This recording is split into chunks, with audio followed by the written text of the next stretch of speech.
Olá, seja bem-vindo ao meu canal Não Ultrapasse. Eu me chamo Ana Paula e é um prazer ter você aqui comigo novamente.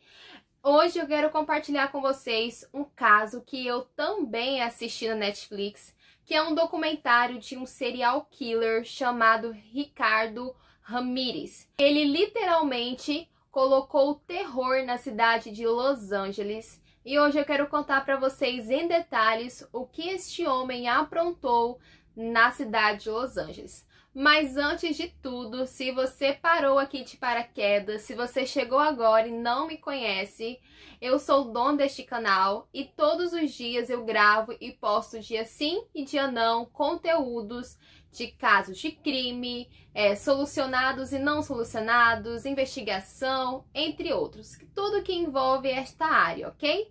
Então seja bem-vindo. Se você ainda não é inscrito, já se inscreve porque o conteúdo aqui é de primeira. Eu conto com a sua ajuda. E já deixe o seu gostei, porque o vídeo foi feito com todo carinho e especial para trazer a melhor qualidade possível. Mas sem delongas, vamos para o caso de hoje. Ricardo Lévia Munhoz Ramírez nasceu no dia 29 de fevereiro de 1960 em El Paso, no estado do Texas.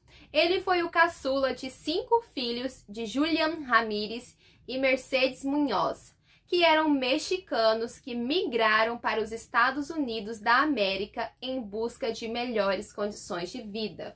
Na infância, o Ramírez sofreu 2 graves acidentes. O primeiro foi quando ele tinha 2 anos de idade, que um móvel caiu sobre a sua cabeça e fez um ferimento muito forte. O corte foi tão profundo que deu total de 30 pontos. E isso daí já causou alguns problemas com o Ramírez. Aos 5 anos de idade, o Ramírez estava num parque brincando e de repente um balanço bateu bem forte na sua cabeça, atingindo ele, e mais uma vez ele começou a passar mal e a partir deste momento ele começou a ter convulsões epiléticas, e essas convulsões acompanharam o Ramírez até a adolescência. Então ele teve 2 graves acidentes e algumas pessoas dizem que ele ficou da forma que ele ficou por causa desses acidentes, que provavelmente atingiu alguma parte cerebral ali que era relacionado aos desejos que ele tinha, porém não se sabe ao certo se é realmente isso ou não. O pai de Ramírez, que se chamava Julian, ele era um ex-policial mexicano, e o pai de Ramírez tinha um temperamento muito forte. Ele era muito agressivo e explosivo, e ele chegava muito estressado do trabalho e ele queria descontar a sua raiva em alguém. E ele sempre descontava no Ramírez, que era o filho mais novo, e ele batia, agredia ele fisicamente. E o Ramírez, desde pequeno, tentando fugir ali das agressões do seu pai, ele saía de casa e se escondia no cemitério da cidade. Então ele ficava ali no cemitério, que era um lugar que ninguém perturbava ele. E aí você já percebe que ele já tinha uns gostos bem peculiares. O Ramírez tinha um primo chamado Mike Ramírez, e os dois passavam muito tempo junto. O Mike, que era o primo de Ramírez, ele era um veterano de guerra, e o próprio Mike ofereceu droga ao Ramírez pela primeira vez. Então eles fumavam maconha, e além deles usarem drogas juntos, e lembrando, o Ramírez era apenas uma criança, esse primo dele também mostrava fotos de mulheres vietnamitas que ele havia estuprado e violentado sexualmente. Também ele mostrava fotos de guerra, de corpos mutilados, de cenas de guerras fortíssimas para ele.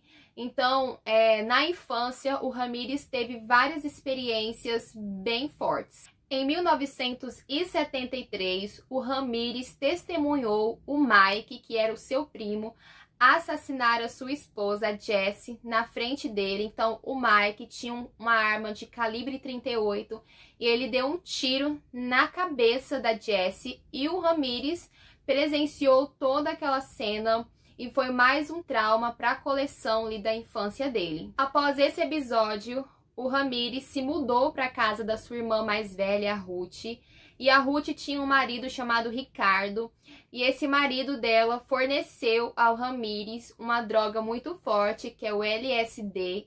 O Ramírez já era usuário de droga, porém ele ainda não usava essa droga em específico. Então lá na casa da irmã dele, ele passou ainda mais a usar drogas. Já nessa época, o Ramírez não frequentava mais a escola. E para sobreviver, ele fazia pequenos furtos, então ele roubava. E tudo que ele roubava, ele comprava praticamente em drogas. Já na adolescência, por volta dos 16 anos de idade, ele foi preso porque uma moça denunciou ele por estupro, então ele ficou preso por um tempo, mas quando ele saiu, ele voltou de novo a usar drogas, voltou para a vida antiga dele. Mas o Ramírez não foi sentenciado pelo estupro porque a moça que iria testemunhar contra ele nunca compareceu ao tribunal, não se sabe o que aconteceu com ela, ela não foi, então não teve julgamento, o crime foi esquecido até porque a vítima, né, não voltou para falar sobre o caso, e depois disso ele foi preso mais 2 vezes, e sempre nesta vida. O Ramírez começou a frequentar cultos religiosos. Esses cultos, eles faziam adoração a Satanás, então ele começou a ser servo, né, desta religião, e aos 18 anos, então, ele se muda para Los Angeles, que ali seria o palco das suas piores atrocidades. Em 28 de junho de 1984, o Ramírez entrou na casa de Jenny Wilcon, uma senhora de 79 anos, ele a estuprou e esfaqueou até a morte e ainda levou consigo vários pertences que se encontravam na residência. A polícia achou impressões digitais na cena do crime e eles tentaram achar o agressor, mas não tinham nenhuma pista, e foi daí que começou todos os assassinatos em massa. Nesta época, o Ramírez conseguiu um revólver calibre 22 e foi com esta arma que ele praticou praticamente todos os seus assassinatos. Em 17 de março de 1985, na cidade de Rosemead,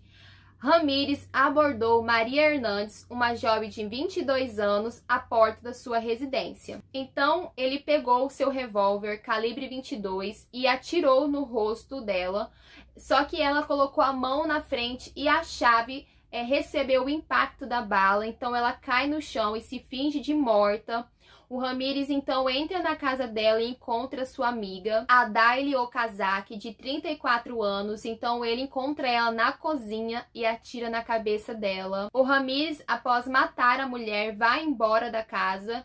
E a Maria Hernandes, que se fingiu de morta, liga para a polícia e ela conta também as descrições do assassino. Ele diz que é um homem alto, magro, que tinha um cabelo comprido e uns olhos muito maus, e ela faz ali a descrição do suspeito, e a polícia então tenta associar este assassinato com o assassinato anterior, porém eles não têm pistas suficientes. Na mesma noite, no dia 17 de março de 1985, após matar a Daily, ele então encontra Tissia Liu, uma estudante de direito de 30 anos de idade, na cidade de Monterey Park.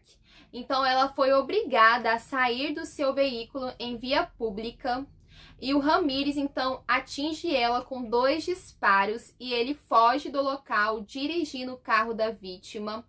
A vítima falece poucas horas depois no hospital e na autópsia constatou que a bala que foi retirada dela era a mesma utilizada no homicídio da Daily Okazaki. Em 27 de março de 1985, o Ramírez invade outra casa de um casal chamado Vicente e Maxine, na cidade de Whitchurch. Após matar Vicente com um tiro na cabeça, o Ramírez amarrou a sua esposa para poder subtrair os bens da residência com maior tranquilidade. Porém, a Maxine consegue se soltar e ela pega uma espingarda que está escondida debaixo da cama e ela tenta matar o Ramírez, porém a arma não dispara, a arma na hora falha e ele, sem dó e sem piedade, mata ela. Os corpos foram encontrados pelo filho do casal e a Maxine, ela estava sem roupa, ela tinha tido seus olhos retirados e ela tinha vários ferimentos de faca pelo corpo, no abdômen, na virilha, no pescoço, e ela tinha um corte no seu corpo bem grande, no formato de T. Na autópsia, foi constatado que a Maxine morreu com um tiro na cabeça e que os cortes que foram feitos pelo corpo dela foram causados após a sua morte. Então, ele não estava contente em apenas matar a vítima, ele ainda tinha que, por cima, após a morte, ainda causar mais ferimentos, para você ver como ele era frio. A polícia, então, em desespero, porque vários assassinatos estão ocorrendo dia após dia, e eles não entendem se é um serial killer ou não, porque o assassino não tinha modus operandi, então ele aparentemente escolhia suas vítimas por acaso, ele não tinha formas específicas de assassinar as pessoas, então a polícia estava em um impasse, não sabia se era uma única pessoa ou se era diversas pessoas fazendo isso pela cidade.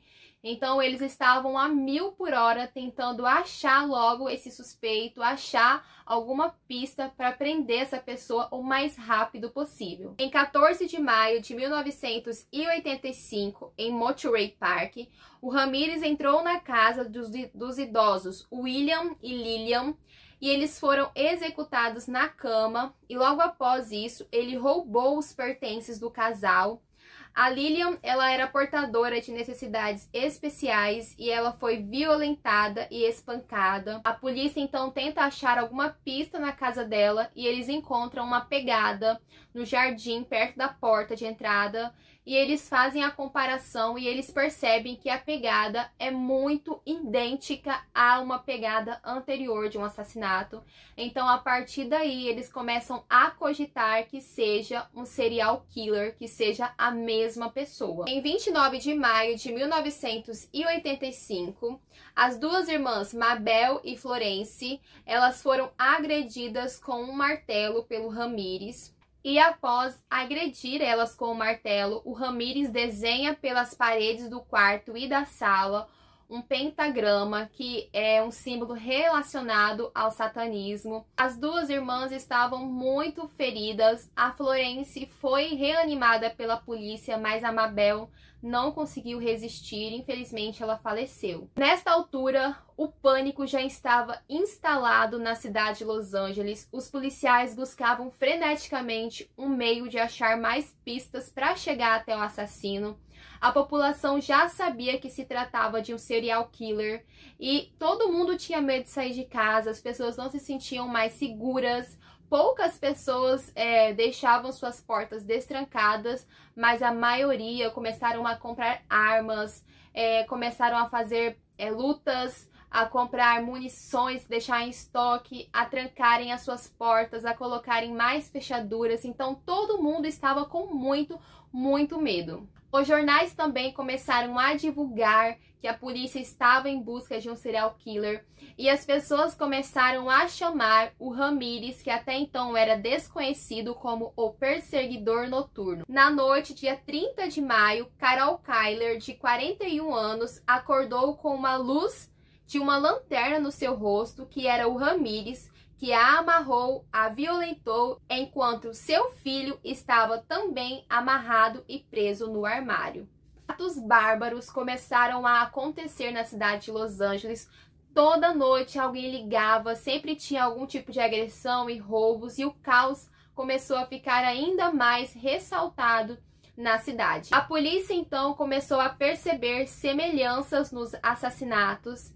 Eles perceberam que o homem era sempre morto primeiro, a mulher normalmente ela era amarrada e também violentada sexualmente, e depois que ele se satisfazia, ele também ceifava a vida da mulher.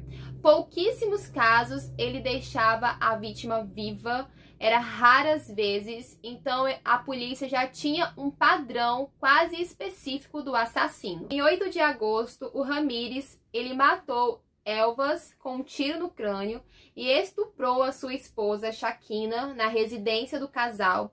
E após esse ataque, ele saiu de Los Angeles e foi para São Francisco, e lá ele não demorou para fazer novas vítimas. Então ele matou Peter Pan e a sua esposa Bárbara Pan. Após matar o Peter e a Bárbara, o Ramírez fez vários sinais satânicos pela casa.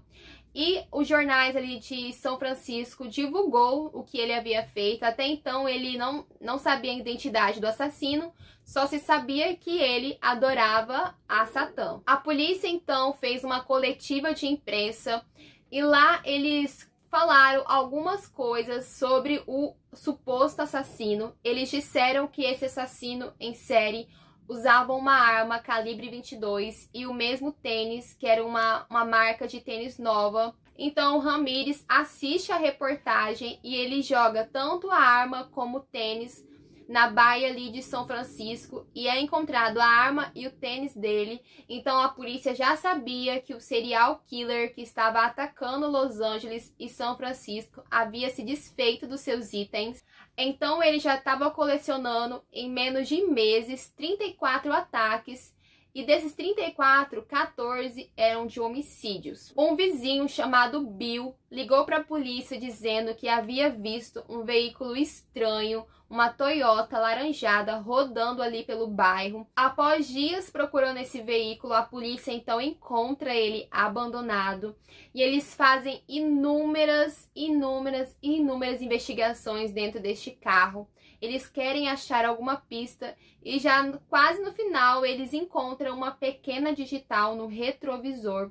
E eles fazem a busca por essa digital no banco de dados e eles descobrem que aquela digital pertence a Ricardo Ramírez. Então, em 1985, começa a maior caçada da história de Los Angeles atrás do perseguidor noturno. Todo mundo já sabia que o nome dele era Ricardo Ramírez. E a foto dele estava espalhada por toda a cidade de Los Angeles. Um funcionário que trabalhava em uma linha de ônibus liga para a polícia e informa que o Ramírez tinha ido ali no guichê e tinha comprado uma passagem de São Francisco para Los Angeles. Então a polícia vai para a rodoviária e fica aguardando o Ramírez chegar. Como eu havia dito, a cidade inteira já estava com a foto do perseguidor.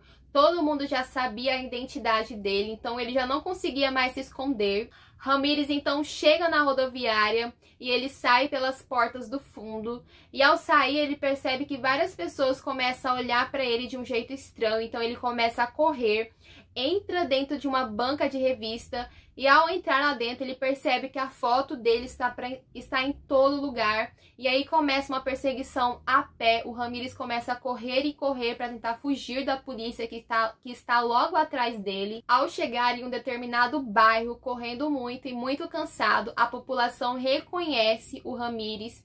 Então todo mundo vai para cima dele e começa a agredir ele, dão paulada, chute. Eles batem muito no Ramírez e a polícia chega logo atrás. Por um triz, ele não é morto pela população. Todo mundo queria fazer justiça com as próprias mãos, porque ele era uma pessoa muito mal, ele era muito frio, muito calculista. Nesse documentário que eu assisti na Netflix, eles mostram as fotos, as cenas do crime, e é assim, gente, chocante, é muito brutal. Então a população estava revoltada e queria fazer justiça a todo custo. A polícia então consegue resgatar ele, leva para a delegacia, e ali começa também um dos maiores julgamentos da história. Ao ser preso, ele usou o seu direito de permanecer em silêncio e no julgamento ele não esboçou nenhum tipo de ressentimento. Pelo contrário, ele sorria das pessoas, ele ria das famílias das vítimas, ele também gritava "Viva Satã!" no julgamento. Então ele não tinha nem um pouco de discrepância, ele ria e sorria a todo momento, fazia deboche de tudo e de todos. Em 20 de setembro de 1989, após 165 testemunhas, o perseguidor da noite foi declarado culpado dos delitos a ele imputado e no dia 7 de novembro de 1989 ele foi sentenciado à pena de morte na câmara de gás. E após ser preso, ele começou a receber inúmeras visitas de mulheres que eram suas fãs. Elas mandavam fotos nuas para ele, faziam poema e foram uma chuva de mulheres. Você não tem ideia o quanto ele foi aclamado pelas mulheres. E haviam fãs, alguns eram homens também, mas grande parte eram mulheres que queriam ter um relacionamento com ele. A maioria delas queriam apenas uma noite com ele. Eu não entendo essas mulheres, sinceramente. Pra mim é algo assim surreal, um absurdo, um nojo, né? Porque ele era uma pessoa horrível e elas mandavam fotos e cartas, mandavam peças de roupa. Tanto é que ele se casou dentro da prisão. Depois de algum tempo já na prisão, o Ramírez, ele teve um câncer no sistema linfático e ele acabou falecendo. E ele não cumpriu nenhum pedaço da pena dele, né? Ele com certeza merecia a pena de morte que foi lhe dada. E quando ele morreu, ninguém foi visitar ele, ninguém reclamou pelo seu corpo, ninguém fez um enterro, nem funeral. Ele era casado, porém a polícia diz que a esposa dele já não ia na prisão, já fazia em média 3 anos. Então ele morreu sozinho. Então este era o caso de hoje. Eu tentei trazer o melhor conteúdo para você, um caso bem completo. E eu já gostaria que você deixasse o like se você ainda não deixou e que você se inscrevesse se você ainda não se inscreveu. Me ajude para esse canal possa crescer ainda mais. Mas antes, eu gostaria de desafiar você a colocar nos comentários o que você achou deste caso. E se você sabe mais alguma coisa que eu não disse aqui, comenta também. E se você tem em mente algum caso que você gostaria de ter aqui no YouTube, coloca nos comentários também, para que eu possa saber e procurar e gravar este caso para você. Então esse era o vídeo de hoje. Até a próxima. Tchau!